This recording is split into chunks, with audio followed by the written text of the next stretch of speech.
for that lovely weekend, those 2 days of heaven you helped me to spend, the thrill of your kiss as you stepped off the train, the smile in your eyes like the sun after rain.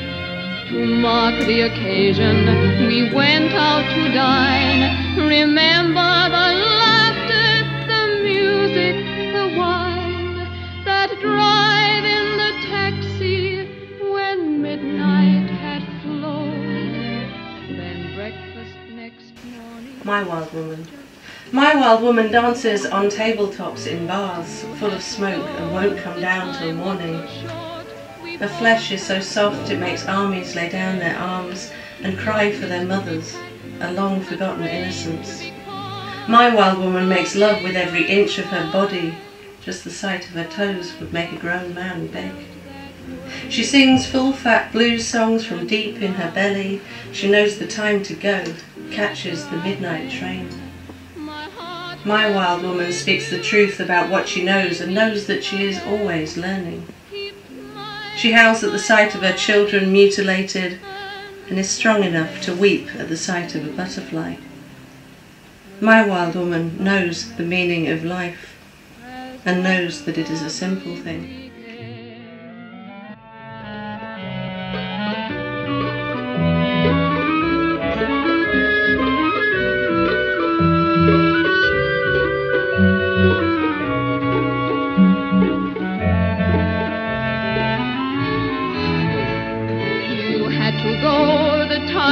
So short, we both had so much to say. Your kit to be packed, the train to be caught. Sorry I cried, but I just felt that way. Yeah, look at me. Look at me. Hello. Hello, everybody. It's brilliant because you sit on a microphone and it's only your voice at the beginning, and all I've really got to say is we're going to start in 5 minutes, so that's it really. Amazing, and thank you very much. Thank you. Bravo! You're welcome. What a performance. It's a bit scary actually. My name is Vic, and on behalf of Wild Women Press I would like to welcome all of you to this, our 5th salon. And some of you have been here before, and some of you this is your first time. Aha. But one of the things I was thinking when we were preparing all this is how Wild Women Press and Wild Women has gone through so many journeys.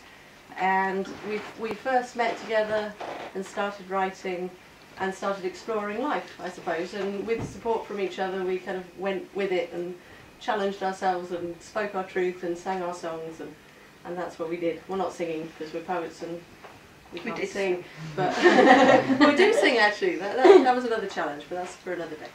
So, what we've got tonight is some readings from those very first women.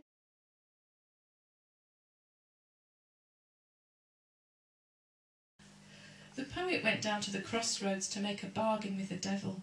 She said, "Satan, I want to be a well-respected red-hot poet and make lots of money in return for my immortal soul." He said, "Sure, come and sit at my right hand between Shakespeare and Bob Dylan." She walked through reeking brimstone mists, close enough to see his beady yellow eyes.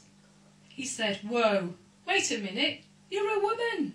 The deal's off. You might as well go home and put your head in the oven." "I might be able to help you with the money, but the respect bit's a bit trickier. Just look at this new anthology of poetry through the ages. Not one woman in it. And you do performance. That's not real poetry, is it?" She said, "OK, I'll do it myself. I'll set up as a publisher in a collective." Satan brightened at the prospect of getting her soul. "Maybe I can help you there," he said. "Just fill in this Arts Council application for eternity." She said, "Hold on a minute, Satan. If I spend all my time filling in funding forms, I won't have time to write any poems. And I live in Cumbria. No one from the Arts Council knows where that is. They can't decide if it's in the northeast or the northwest. Damn, I thought I'd tricked you there, Satan said, realising her soul was slipping out of his grasp. He peered through slitty sulphur eyes and sighed. You're not very media friendly, are you? I mean, you're a bit old. Now, if you'd come to me 30 years ago, I could have arranged for you to sleep with a publisher in time-honoured fashion. I am a publisher, she snapped. Don't suppose you do rap? She raised an eyebrow. You're fucked, then, he said. You might as well go home and write some nice poems about cats. Nothing I can do. Sorry. And he vanished in a puff of smoke.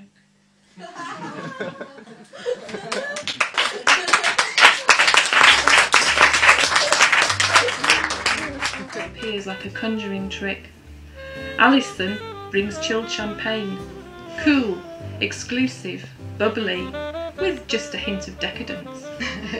Rosemary, a salad packed with flavour, gutsy tomatoes enlivened with basil and a bite of feta. She dances in and offers her gift. Celia's crisp green salad is almost unadorned, a subtle dressing of many different flavours. Zen-like simplicity. Time has no meaning. Sal roasts sesame seeds with soya, simple but divine. She rushes in, spilling children in her wake. Ruth simmers slow risotto in her warm, clean kitchen. What secret herbs and incantations is she adding to the feast? Pat apologises for her dessert, but it's wonderful, rich and sweet. Vic must have Mexican blood, loves chilies and chocolate.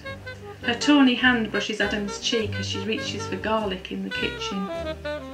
Yvonne brings apple pie and thick, thick cream. She smiles serenely as she eats. The ancient masters know the secrets of the slim. Helen shyly proffers a small, dark chocolate cake, ordinary outside, but with hidden depths. Sue brings a large hunk of smoked cheese, the addictive vice that never shows on her trim frame. Kim calmly places her bowl at the correct point in the table. English apples mixed with more exotic eastern fruits. Barley is calling. Disorganised as usual, I cobble together leftovers, whatever's lying around. It usually tastes okay, because I love the people I'm cooking for.